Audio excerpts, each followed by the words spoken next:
Bismillahirrahmanirrahim.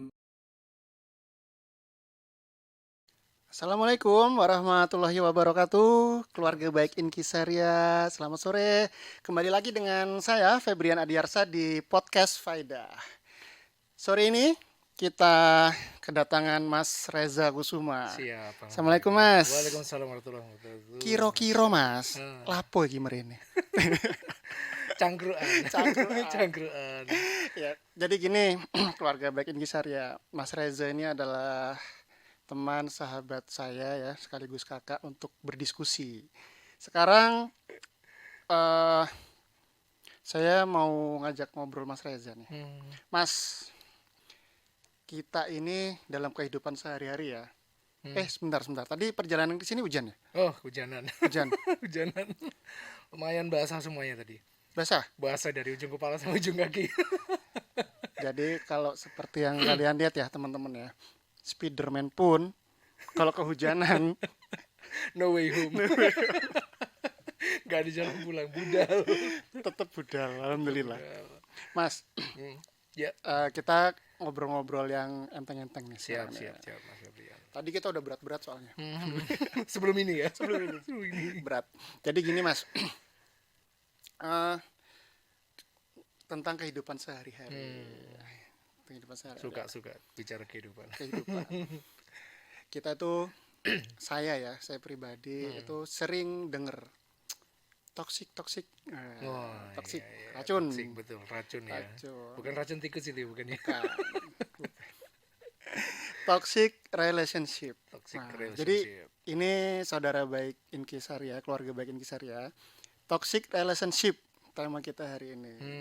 Insya Allah akan kita bahas bareng Mas Reza Kusuma. Hubungan pertemanan yang beracun berarti Yang ya. beracun. Beracun. Oke, Piye oke. piye Mas. Jadi apa sih Mas? Toxic relationship itu Mas. Iya, memang sejak era keterbukaan digital hari ini saya mengamati penggunaan istilah-istilah baru yang itu sebenarnya kurang lebih juga dialami oleh generasi sebelum kita tentang bagaimana hubungan pertemanan. Nah, dalam konteks tadi yang kita tadi Mas Febrian sampaikan, toxic relationship, hubungan pertemanan yang toxic. Kita harus tahu dulu bahwa toxic itu kan artinya racun ya. Ya. Toxic artinya racun, artinya ketika kita mengkonsumsinya, terpapar olehnya, berarti kemudian akan merusak bagian-bagian tertentu atau keseluruhan dari diri kita. Nah, dalam istilah-istilah yang terbaru di zaman ini, toxic relationship itu memang menggambarkan bagaimana kualitas hubungan antara dua manusia atau lebih yang kemudian salah satu di antara keduanya dianggap meracuni begitu ya. Dianggap meracuni terutama untuk perkembangan kesehatan mental kita.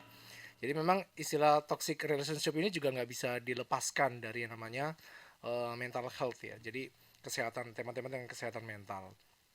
Terlebih kita hidup di era generasi yang memang generasi hari ini kata orang gitu ya, kata orang itu lebih rapuh katakanlah begitu ya, lebih rapuh secara personality begitu ya, secara kepribadian dia lebih rapuh, lebih mudah tersinggung ya, lebih mudah baper dan sebagainya. Nah, toxic relationship ini dianggap suatu tema yang sangat relate dengan kesehatan mental seseorang untuk generasi zaman sekarang ini, sesuatu yang di era zaman kita dahulu mungkin kita merasakan tapi kita tidak aware tentang itu. Oh, ternyata ini adalah hubungan yang toksik ya gitu ya. Contoh misalnya kita dulu zaman-zaman ketika SD nih misalnya ya, kan kita punya teman yang dia mendekat ke kita kalau butuh contekan begitu ya. Oh iya. Butuh contekan atau ngerjakan tugas bareng begitu ya. Zaman kita SD, SMP, SMA begitu. Tapi kemudian ketika dia tidak lagi membutuhkan kita begitu, ya udah dibuang begitu ya. Dibuang begitu aja. Ketika butuh mendekat lagi, ketika sudah merasa hajatnya terpenuhi begitu dia menjauh dan begitu terus ya. Dan begitu terus berulang-ulang sampai akhirnya kita mengalami stres ya, remaja mengalami stres, kemudian mengalami masalah pada self esteemnya dia, dan kemudian dia merasa bahwa lingkungannya menghukum dia dan sebagainya. Kita tapi tidak aware bahwa itu adalah sebuah hubungan yang toksik ya, sehingga kita merasa bahwa karena dia temanku, aku hidup dalam lingkungan yang dekat dengan dia, ya mau nggak mau aku harus ikut aturan hidup dia begitu. Tapi dengan perkembangan informasi saat ini kita melihat bahwa ternyata hubungan-hubungan yang tidak membawa perbaikan bagi kualitas diri kita, bahkan mungkin meracuni mental kita, meracuni pikiran kita. Oh, ternyata ini adalah toxic friend gitu ya, toxic teman toxic begitu. Nah, barulah kemudian istilah itu booming dan akhirnya membuat membuat apa namanya banyak ya mungkin psikolog zaman sekarang kemudian mencoba mencari apa tips untuk menghindarinya, bagaimana cara mengelola stres, bagaimana cara mengelola hubungan pertemanan yang kayak begitu gitu. Kayak gitu sih saya memandangnya Mas Fikrian.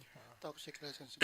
Jadi kalau ngomong ya kasarnya gini Mas ya, kayak ada kalau ada butuhnya datang Nah, gitu ya. yang penting datang Ya nggak pernah WA, tiba-tiba WA pinjam pinjam duit.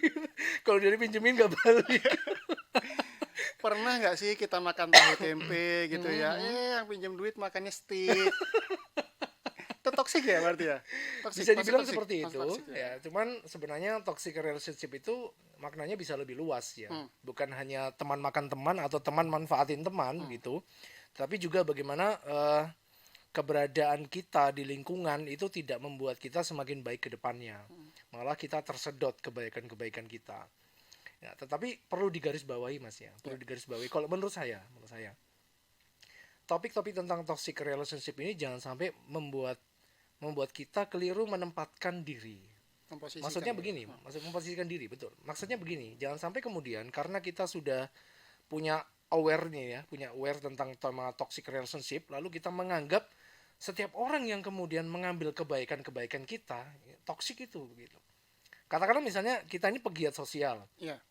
betapa banyak orang yang ya katakanlah menggantungkan hidupnya dengan kebaikan sosial dari orang lain, dari sekelompok orang misalnya dia memang betul-betul nggak mampu duafa.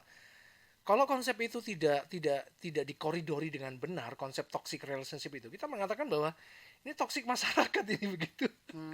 Jadi akhirnya kita menganggap bahwa setiap orang yang tidak ada hubungannya dengan kualitas materi pada diri kita, tidak bertambah manfaat materi pada diri kita, dia toksik gitu. Padahal kan namanya kebahagiaan ya, orang kan hidup nyari kebahagiaan. Betul. Itu nggak harus kebahagiaan itu ditakar dengan berapa materi yang kemudian kita terima. Benar.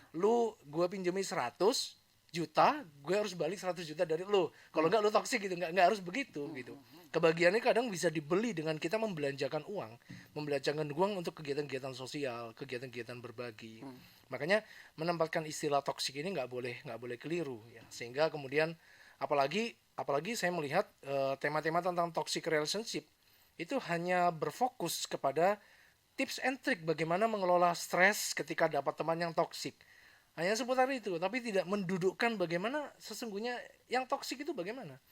Nanti ini akan akan melebar kemana-mana dengan toxic couple ya, toxic parents begitu. Ketika pertama kali saya sejujurnya ya mendengar topik tentang toxic parents, orang tua yang toxic, aduh saya membayangkan gitu, saya membayangkan bisa ya orang itu tega mengatakan orang tuanya toxic begitu ya. Bisa banget gitu kayak gitu. Makanya perlu berhati-hati. Istilah-istilah toksik ini jangan-jangan itu sebenarnya menggambarkan kondisi mental kita yang sedang tidak baik sehingga kita melabeli orang lain dengan racun begitu. Jangan-jangan masalahnya ada pada diri kita begitu. Jangan-jangan justru kita yang Kita toxic. yang toksik begitu. No. Jangan-jangan kita lah yang toksik begitu. Gitu. Alih-alih kita pengen menjaga kesehatan diri kita, kita langsung berpenyakit dari lingkungan kita. Benar, benar. Makanya saya lebih suka menempatkan toxic relationship. Konsep-konsep tentang toxic itu saya letakkan kepada perenungan diri. Ya. Perenungan diri. Apakah sebenarnya ketika kita menganggap bahwa teman kita setoksik itu cuman cuman menggambarkan keadaan mental kita yang hatinya kotor misalnya.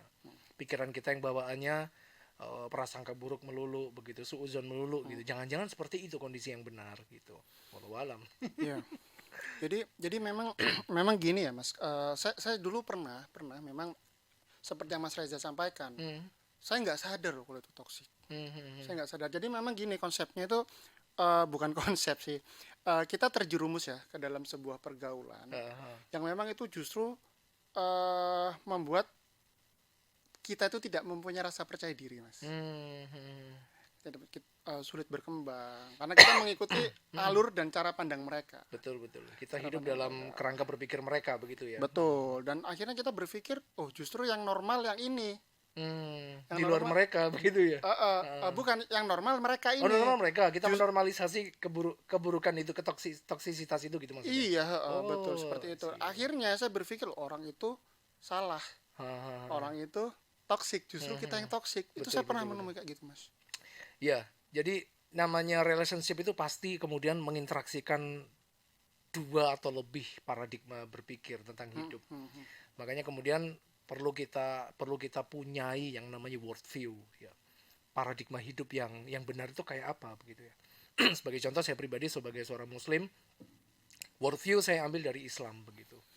Worldview saya ambil dari Islam. Ketika saya menyimpang dari worldview Islam, pada saat itu alarm dalam diri saya langsung muncul bahwa kamu toksik buat lingkunganmu kalau worldviewmu tidak sesuai dengan agama begitu ya.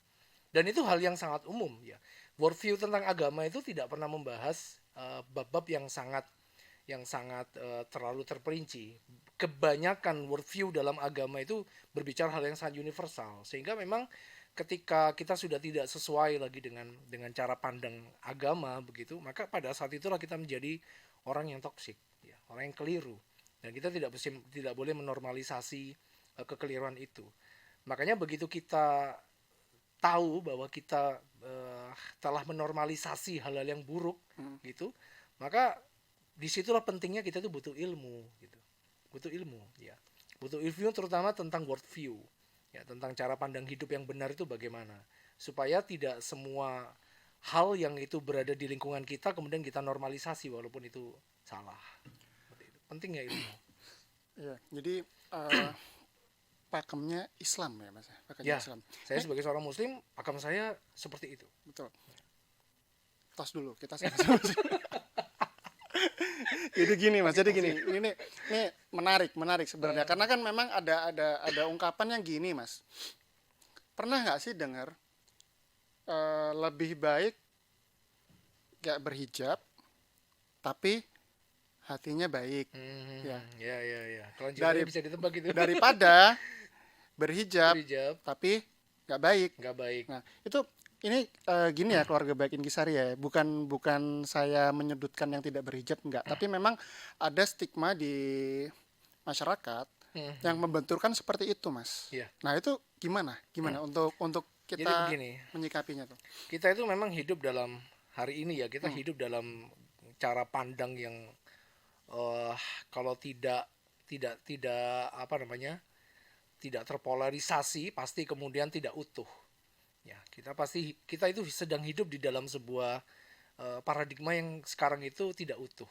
Kenapa harus dibenturkan ya? Kenapa harus dibenturkan sekali lagi dua hal yang sebenarnya bisa jalan bareng ya, antara berhijab dengan kebaikan moral misalnya itu bisa bareng. Justru dalam agama saya, dalam agama Islam itu kan ketika seseorang itu berhijab, konsekuensinya dia harus berbuat baik pada sesama, dan ketika seseorang itu mau berbuat baik pada sesama, pada saat itu pula dia juga dikenai kewajiban hijab ya, kewajiban taat. Karena hijab itu memang bukan sebuah tolak ukur ketaatan ya. Baik dia itu orang yang suka maksiat atau orang yang taat, kewajiban hijab tidak hilang pada dirinya. Sehingga seharusnya dengan hijabnya itu memperkuat motivasi dia untuk berbuat baik begitu. Ya kenapa kita tidak mengutuhkan cara pandang kita, worldview kita, bahwa daripada memilih salah satu di antara keduanya, ambil dua-duanya begitu ya. Ambil dua-duanya aja, ngapain harus dibenturkan begitu. Iya. Nah, itu makanya lingkungan tempat kita mengambil paradigma hidup, mengambil worldview itu perlu hati-hati banget ya. Justru memang paradigma yang semakin menjauhkan dari Islam ya, jauh dari ajaran Islam, bahkan kemudian menyimpangkan pada ajaran Islam, itu yang menurut saya harus betul-betul darurat untuk kita cabut dari situ. Ya, toksiknya itu di situ justru ya. Toksiknya itu pada persoalan-persoalan konsep berpikir. Ya, saya lebih menganggap bahwa lingkungan yang mengajak kita pada konsep berpikir salah itu jauh lebih berbahaya daripada lingkungan yang mengajak kita untuk kalah secara mental atau rusak secara mental. Walaupun kedua-duanya sama penting ya, kedua-duanya sama penting begitu. Nah, untuk yang kedua tadi, bahwa kemudian ada lingkungan yang secara mental membuat kita kalah, membuat kita sakit dan sebagainya. Islam punya konsepnya. Islam punya konsepnya, namanya konsep sabar. Ya, Sabar. konsep sabar. Di situ kemudian makanya saya lebih mendahulukan keselamatan berpikir tentang akidah Ya. sebelum yang lainnya begitu. Ya. Karena kalau yang lainnya Islam sudah punya jawabannya begitu. Seperti tadi konsep sabar ya. Ya, ngadepi teman yang toksik, di situ ada konsep syukur, ada konsep sabar, ada konsep qanaah. Ya, makanya butuh ilmu sekali lagi. Iya. Ilmu di bab itu. Artinya jadi bisa diartikan begini Mas ya, ketika kita bertemu dengan seseorang, itu Allah mempunyai maksud ya Mas. Betul, betul. Bisa jadi Sepakat kita saya. bertemu dengan si A gitu. Heeh. Justru si A itu mengajarkan kita tentang rasa syukur. Hmm.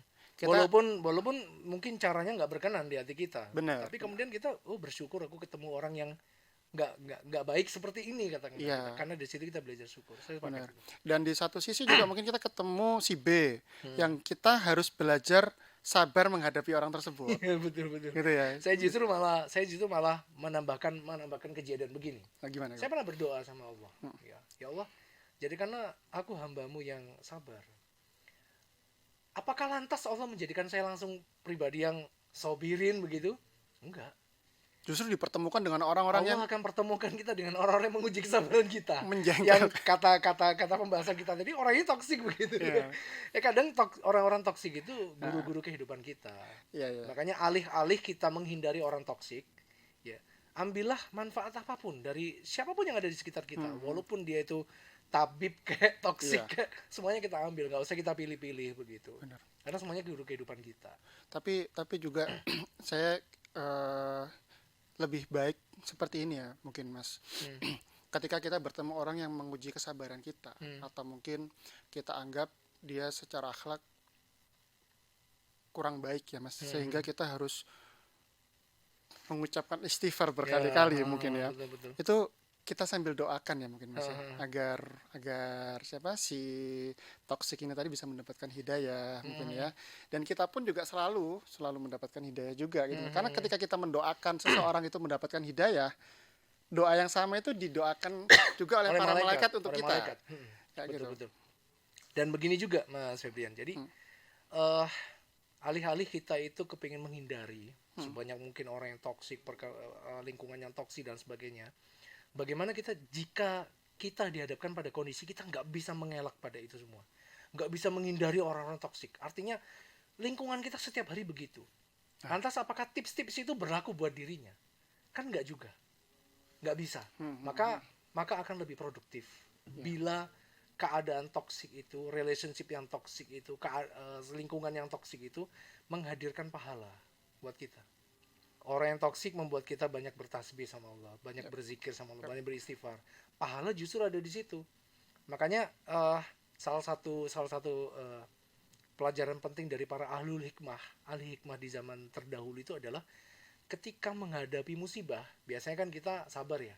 Ketika menghadapi musibah, ahli hikmah itu akan mengatakan perbanyak syukur. Minta perbanyak syukur sama Allah karena dikasih musibah. Dengan itu pahalanya tetap. Kan orang ketika kena musibah kan dikasih pahala sama Allah, dikurangi dosa-dosanya kan. Iya. Dia bersyukur dikasih musibah. Ya Allah, ini adalah jalan. Semoga ini adalah jalanku buat mengurangi dosa-dosa. Dan justru ketika dikasih nikmat, dia sabar. Biasanya kan kita dikasih nikmat syukur ya. Ini enggak. Ya. Dikasih nikmat sabar. Supaya nikmat itu tetap berada pada dirinya. Luar biasa nggak ini? Ini kan worldview ya. Yes. Worldview ahli hikmah yang kalau menurut saya di luar makomnya orang-orang kayak kita. Kita kepinginnya dapat musibah itu ya sabar supaya cepat berlalu. Orang ahli hikmah nggak begitu. Ahli hikmah itu justru akan bersyukur dengan dapat musibah. Pun ini harusnya menjadi pembahasan yang sangat penting untuk mengelola stres ketika menghadapi toxic relationship. Ketika kamu menghadapi temanmu yang toxic bagi hidup kamu, bagi kesehatan mental kamu, bersyukur karena dari situ Allah menjadikan kamu sabar. Allah menjadikan kamu pribadi yang memiliki kapasitas lebih dan sebagainya. Saya belum pernah jumpai sih Mas Febrian ya orang-orang besar di dunia ini di sepanjang sejarah yang itu menghindari toksisitas, nggak pernah saya. Justru lingkungan yang toksik, ekosistem, bahkan mereka berada pada ekosistem yang toksik, mereka justru bisa menjadi orang yang sangat hebat, bahkan lintas zaman. Kehebatan itu diperdengarkan, diperbincangkan orang lintas zaman begitu. Eh, Orang-orang besar begitu. bisa jadi seperti ini Mas ya. Kalau toxic relationship, hubungan mungkin lebih dari satu orang ya, Hmm. dia menjadi toxic, berarti pribadi tersebut hidup di bawah tekanan ya. Di bawah tekanan artinya dia sebenarnya mungkin sadar, oh ini Hmm. ini saya tertekan nih dengan gaya Hmm. hidup yang seperti ini. Iya. Dia pengen lepas gitu loh, Hmm. cuman nggak tahu caranya. Hmm. Dia nggak tahu caranya. Nah itu Hmm. gimana tuh Mas? Hal pertama yang harus orang itu sadari ketika sedang menghadapi sebuah tekanan, entah karena toxic relationship kah atau toxic working dia atau apapun, toksisitas apapun, itu adalah dia tidak boleh bergantung semata pada dirinya. Dia tidak boleh bergantung semata pada lingkungannya. Mhm. Berharap ada superhero yang kemudian akan menyelamatkan dia dari lingkungan dan Hmm, kondisi terjepit itu. ya, Enggak. Yang harus dia gantungkan pertama kali itu adalah Allah. Adalah Allah ya. Karena yang akan mampu menjawab dan menyembuhkan semua luka-luka kita itu Allah. Entah itu lewat berlalunya waktu ya. Kan ada luka yang hanya bisa sembuh dengan waktu ya. ya, Ada luka yang bisa sembuh dengan waktu. Tidak bisa dengan obat apapun, tidak dengan psikolog manapun ya, ya. tidak dengan apapun lah. Atau dengan cara Allah itu dengan apa? Dengan membuat kita lupa kepada masalah itu. Jadi kita itu hidup di dalam garis takdir yang Allah berikan kepada diri kita dengan rahasianya. Rahasianya yang nggak mungkin bisa kita ketahui keseluruhannya, termasuk kenapa sih Allah menghadirkan orang-orang begini sama hidupku gitu. Hmm, Kenapa Allah lahirkan aku dalam keadaan keluarga yang kayak begini begitu. Kan kita lahir ke dunia ketemu dengan siapa, bertemu dengan siapa itu juga juga kadang kala kita nggak bisa merenungi kenapa kenapa kok begini ya. Memang takdir begitu. iya, iya, Memang takdir begitu. Bahkan kita ketemu jodoh kita kadang nggak bisa kita rencanakan kan. iya, Kayak yang pacaran bertahun-tahun gitu, benar. membayangkan ya kayak mungkin Cinderella syndrome gitu ya, Ah, membayangkan hidup itu nanti mulus kayak Cinderella begitu, iya, akhirnya iya. endingnya oke, ternyata nggak begitu gitu, ternyata begitu. Makanya kita harus otokritik ya kepada diri ini. Ketika toksik, lingkungan yang toksik itu kemudian mendekat kepada diri kita, jangan buru-buru mencari mencari pelarian ya. Jangan buru-buru mencari pelarian atau lebih buruk lagi menjustifikasi bahwa kamu toksik ya. Jangan-jangan hati kita yang kotor. Bisa jadi orang yang ahli maksiat, ahli berbuat, ahli katakanlah kedosanya banyak lah ya, Hmm, kejahatannya banyak. hmm. Dia dikepung oleh lingkungan yang solih gitu. Nah, Kalau konsep toksik itu adalah orang lain meracuni saya dengan meruntuhkan cita-cita saya, bisa jadi ahli maksiat itu mengatakan orang-orang solih di sekitar saya ini toksik begitu. ah, Karena tidak mengizinkan saya berbuat maksiat. Kalau aku hmm, mau berbuat maksiat, ditegur, dinasihati hmm, begitu. hmm. Ah nggak cocok ini gitu. Atau misalnya mabar nih, Ah, mabar 1 jam 2 jam lupa sholat. ah, Kita kita kemudian datang ini orang tua kita, hmm, wifi-nya dimatikan begitu ya, hmm. atau dimarahi begitu. Kita katakan toxic parent ini gitu, karena nggak mengizinkan aku melakukan self healing gitu.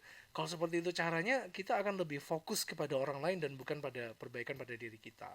Bahkan yang lebih parah mungkin bisa menyalah-nyalahkan orang lain ya Mas Iya, ya. menyalahkan orang lain. Dan tipikal orang yang kalah kepada pertarungan kehidupan adalah mereka yang selalu mencari kambing hitam. Mencari Mencari kambing kambing hitam. hitam itu adalah ciri orang yang kalah. Kenapa kambing putih? Iya, Nih iya, iya.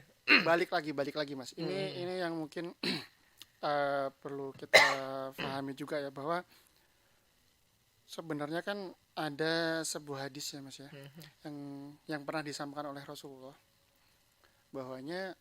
bahwasanya kita itu harus mencari teman hmm. atau pergaulan yang baik. Betul, betul.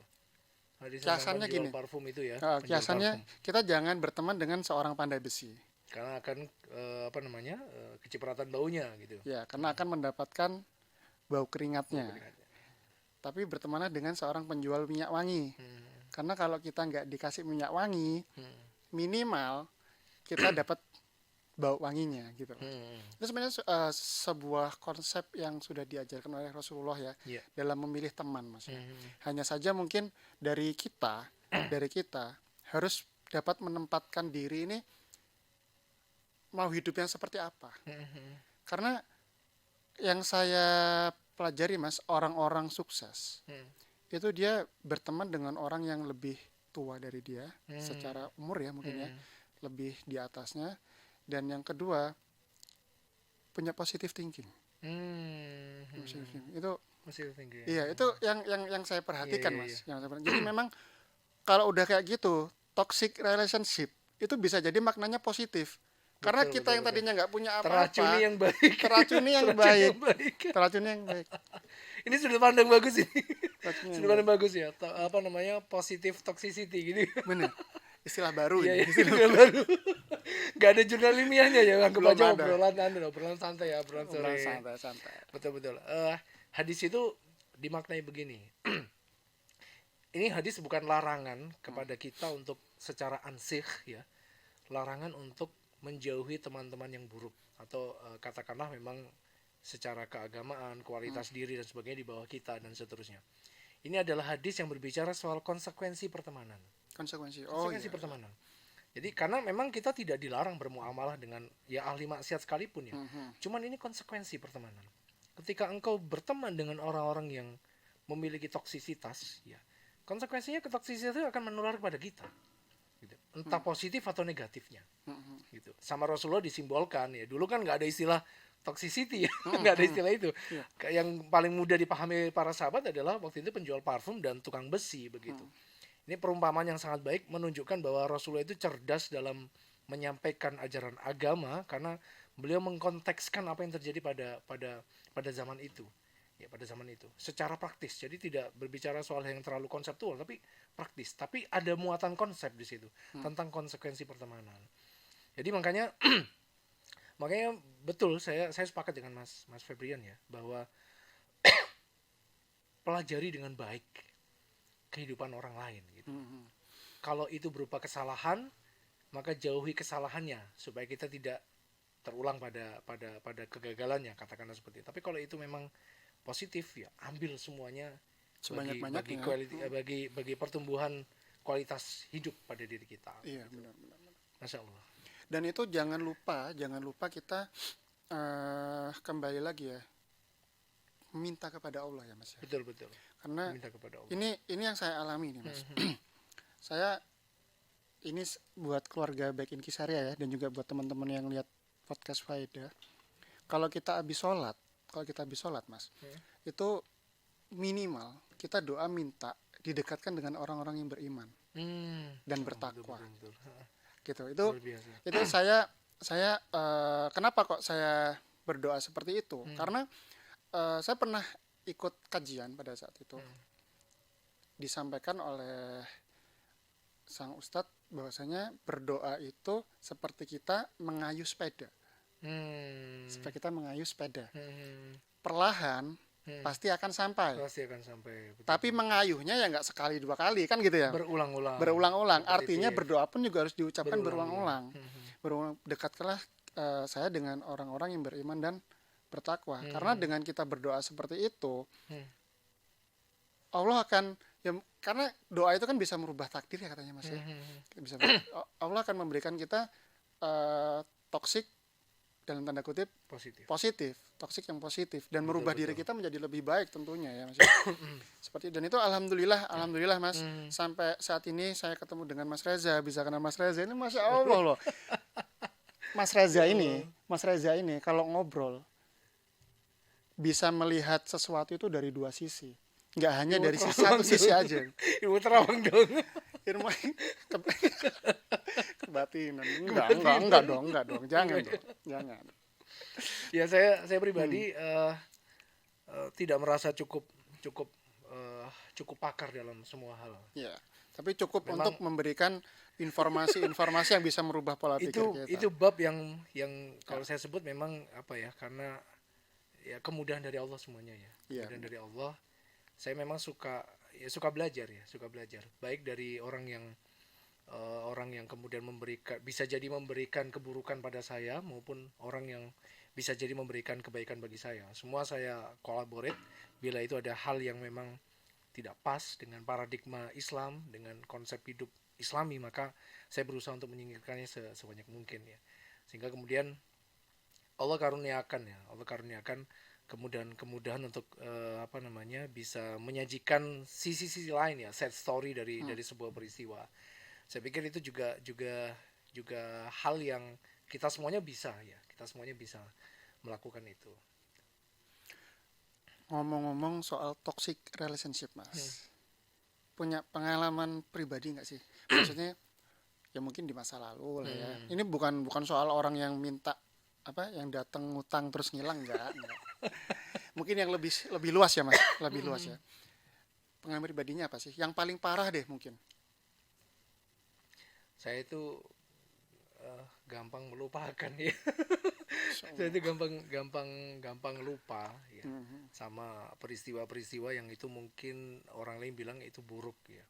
Atau pada saat itu saya mengatakan saya nggak akan melupakan hal ini, ternyata saya lupa begitu ya. Hmm. Di kemudian ini saya lupa gitu. Itu juga bagian dari penjagaan Allah ya kepada kita, karena saya itu kalau saya salah tolong diingatkan ya, tolong dibenarkan. Saya pernah dapati hadis Nabi ya dari sahabat Muaz bin Jabal. Rasulullah itu mengajarkan sebuah doa yang itu harus didawamkan setelah sholat. Ya, gimana, Mas? Allahumma a'inni ala zikrika wa syukrika wa husni ibadatik. Ya Allah, jadikanlah aku, Allahumma a'inni ala zikrika, pribadi yang senantiasa mengingatmu. Kalau kita ingat sama Allah, kita akan melupakan yang lain gitu ya. Bukan maksudnya lupa lupa anak, lupa Iya, istri, iya. lupa keluarga, bukan. Tapi melupakan hal-hal toksik yang mungkin mampir kepada diri kita. Kemudian wa ala zikrika wa husni ibadatik. Allahumma a'inni ala zikrika wa syukrika, dan bersyukur kepadamu. Jadi dengan kita menjadi hamba yang bersyukur itu, kondisi apapun yang kita alami pada hari ini semuanya dianggap baik. Kita anggap baik. Gitu ya. Termasuk mungkin hal-hal buruk yang pernah membekas ya pada diri kita.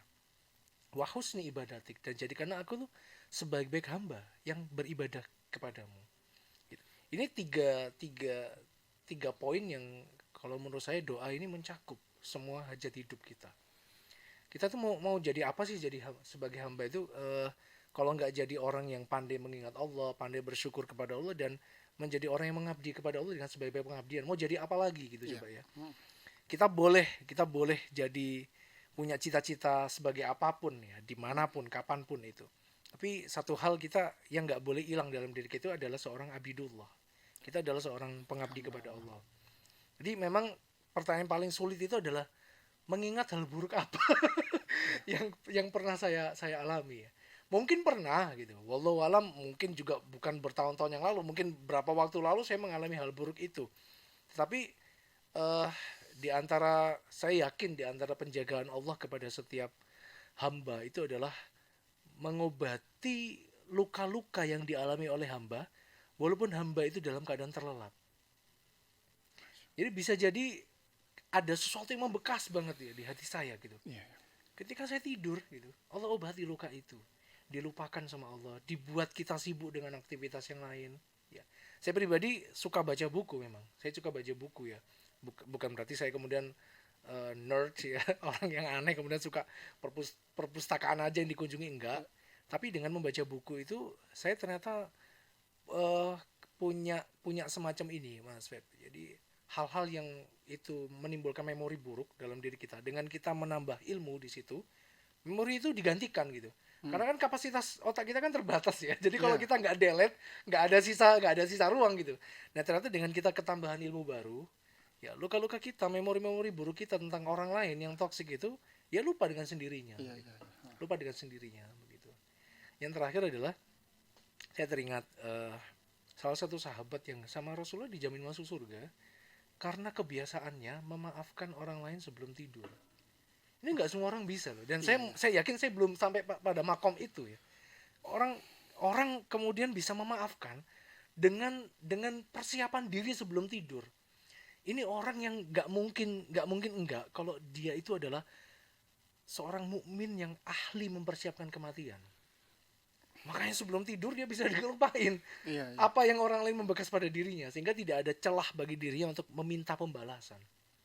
Gitu. Saya belum sampai pada tahap itu. Sulit, Tapi saya sulit. kepingin ke situ ya, Iya, kepingin iya. ke situ. Makanya ya udahlah, namanya udah terjadi, mau gimana gitu. Iya, iya. Masa mau balik ke masa lalu kan nggak Iya, mungkin ya. iya, Konsep iya. perjalanan waktu ke masa lalu kan tidak bisa dibuktikan dengan ilmiah. Jadi jangan berandai-andai Benar, begitu. benar. Justru malah kita termotivasi, orang-orang yang memaafkan orang lain itu ahli surga begitu. Iya. Jadi ya untuk menghindari depresi ya mungkin ya, Mas. Kita itu kalau ada orang salah sama kita, mungkin jangan kita, ya Allah orang itu belum minta maaf sama aku, Betul, ya Allah betul, orang betul. itu kok nggak sadar udah menyakiti, mungkin jangan gitu ya Mas ya. Betul, jangan Tapi begitu. kita dalam hati kita, ya Allah saya memaafkan orang itu, gitu ya Mas Betul, ya, betul. Jadi konsepnya ya. sampaikan kalimat-kalimat yang afirmatif kepada Allah Subhanahu wa taala ya. Nanti Allah akan ngurus sisanya. Allah akan ngurus sisanya. Kita kan kepingin kalau difitnah orang dia apa? Masuk jurang gitu ya, tubrukan gitu. Jangan gitu, gak usah begitu ya. Iya, iya. Afirmasi saja kalimat-kalimat dengan yang baik. Ya Allah, saya memaafkan orang itu ya Allah, saya maafkan orang itu. Nanti Allah yang akan bekerja dengan caranya sendiri. Iya. Dengan caranya sendiri, apakah hal baik atau hal buruk gitu. Bahkan saya memiliki keyakinan bisa jadi orang yang berbuat buruk pada diri kita, mungkin kita sedang dicegah untuk jatuh kepada takdir yang buruk dengan menghadirkan orang yang buruk itu.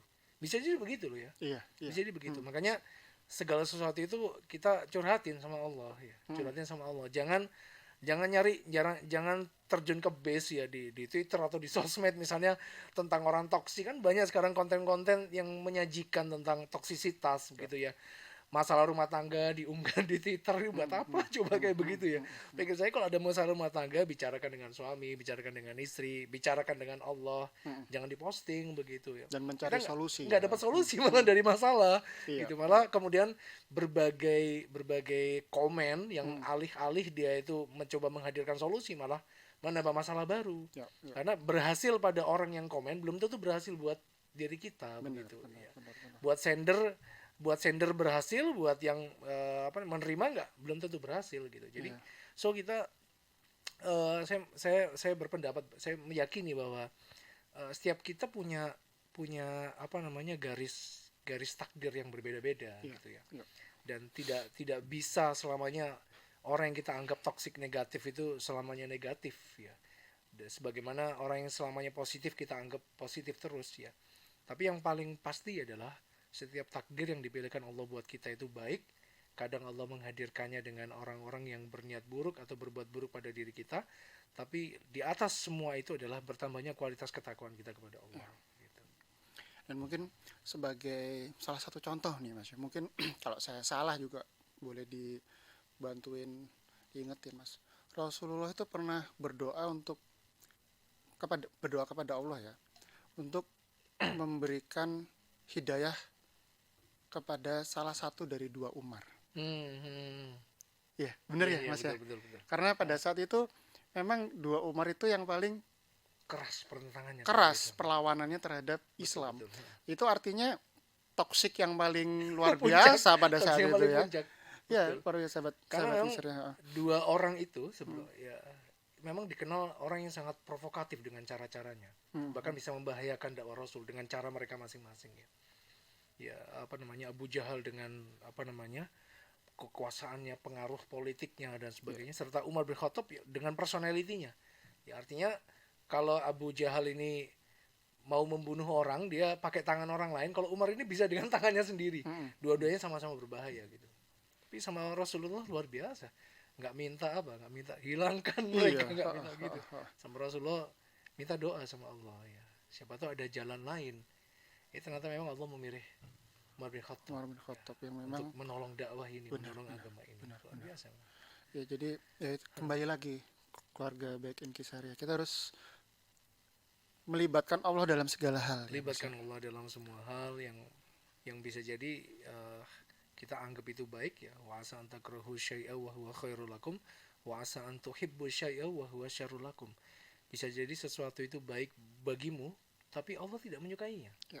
Dan bisa jadi engkau membenci sesuatu tapi Allah pandang itu baik. Iya, Begitu. benar. Karena memang takdir Allah itu misteri ya Mas. Misteri. Jadi kita harus pandai-pandai bermuhasabah Mas, Betul. agar bisa memaknai bahwa takdir kita ini mau kemana sih sebenarnya. Kalau kita tidak bisa mengubah manusia, maka ubahlah lebih dahulu diri kita di tengah-tengah manusia. Dan insya Allah hal yang kita lihat merusak pada diri kita atas orang lain bisa jadi penyebabnya datang dari diri kita.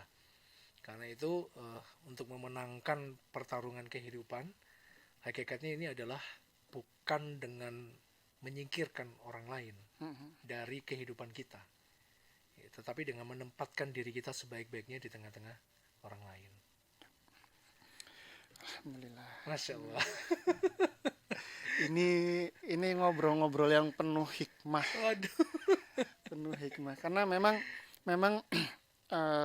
gini ya, sahabat Inkisaria, keluarga baik Inkisaria, kita harus bisa memaknai segala hal itu dalam berbagai macam sisi ya, Mas.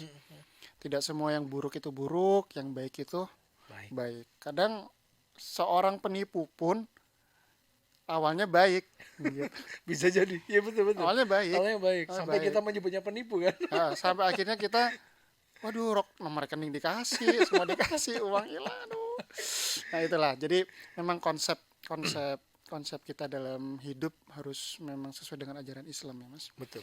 Sesuai dengan ajaran Islam. Dan bagaimana kita beberapa tahun ke depan, apakah itu baik atau buruk, tergantung dari siapa teman dekat kita saat Siapa ini. teman dekat kita. Baik, itu closing dari Masya kita. Allah. Alhamdulillah. Tos dulu nggak ini? Tos lagi boleh, tos lagi. Ya Allah. Ya Baik, Allah. keluarga baik Inkisaria, terima kasih setelah menyampaikan podcast faedah kita hari ini bersama dengan Mas Reza Kusuma. Assalamualaikum warahmatullahi wabarakatuh. Waalaikumsalam warahmatullahi wabarakatuh.